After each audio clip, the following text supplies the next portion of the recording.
Bom, crianças, vamos continuar aqui, compartilhando conhecimentos. As pessoas compartilham conhecimentos de diferentes maneiras.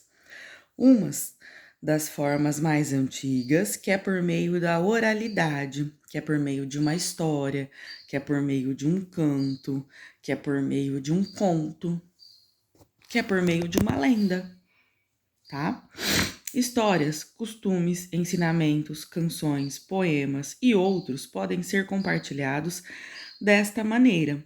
Assim, podemos afirmar que a oralidade é a fala, é importante para preservar a cultura de um povo, ou seja, suas tradições, suas crenças e seus modos de viver e de produzir coisas. Por exemplo, mamãe. A mamãe sabe fazer um bolo que foi a mãe dela que ensinou para ela, que foi a mãe dela que ensinou para a mãe dela. Então ela vai ensinar para você. Aí esse bolo ela nem tem mais escrito. Ela sabe esse bolo de cabeça. É uma receita que a mãe dela foi falando e ela foi aprendendo e ela sempre fez. Aí ela vai chamar você quando você tiver maiorzinho e vai ensinar para você.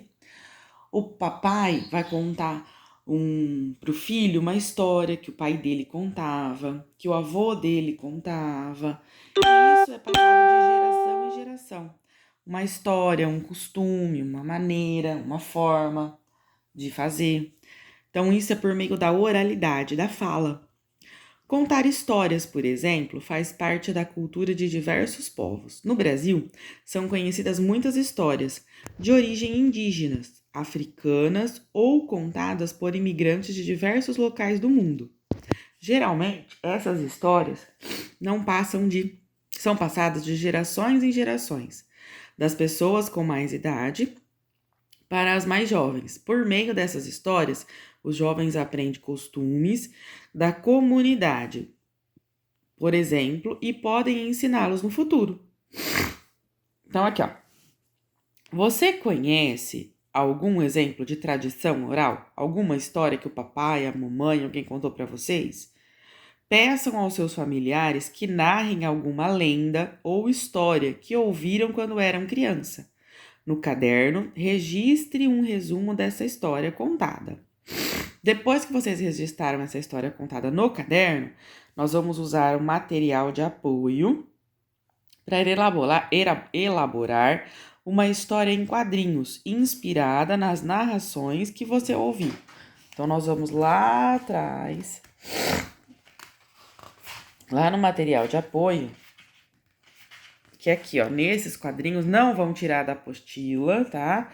E aí vocês vão fazer uma historinha. Então, ela tem que ter como? Aqui começa, né, a historinha. Aqui é toda a introdução e aqui o final dela. Ai, professora, minha mãe não sabe nenhuma lenda. Pesquisa alguma na internet, tá? Mas o papai e a mamãe, se o papai e a mamãe não sabem, a vovó, um vizinho de mais idade, eles sempre sabem.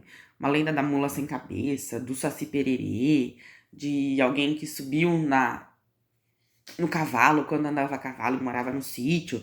Encontra alguém de mais idade aí que vai contar para vocês. Aí na página 5, tem assim, leia este texto sobre a vida das crianças que moram em Landak. Landak, é o jeito de falar, que é uma região situada no norte da Índia. Então vamos ver o que acontece nesse lugar, nessa cidade, né? Com as crianças. No norte da Índia, em uma região chamada Landak, ficam algumas das montanhas mais altas do planeta, na cadeia do Himalaia. Lá é muito frio. As crianças que vivem ali costumam escrever suas orações em bandeirinhas. Olha o desenho aqui, das bandeirinhas penduradas com as orações das crianças escritas. E penduram em varais bem longos ao ar livre. Com isso, acreditam que quando o vento bate, espalham as orações pelas montanhas e vales. As crianças adoram ouvir antigas lendas tibetanas sobre deuses e dragões. Entoar, quer dizer cantar, cantigas tradicionais ajuda a passar o tempo, quando elas estão ajudando os pais nas tarefas de casa, tá? Então, aqui, ó. Agora, de acordo com a leitura, responda as questões. Que tradições são mencionadas no texto? Tradições são as culturas, as lendas, as cantigas. E eles fazem o quê, ó? Nas bandeirinhas. Que tradições são praticadas por meio da oralidade? Oralidade é da fala. Em sua opinião, aqui é a opinião de cada um de vocês, essas tradições são mantidas por diversas gerações nas comunidades de Landak? Sim ou não? E por quê? Tá? Nós terminamos na página 5 de história, tá bom?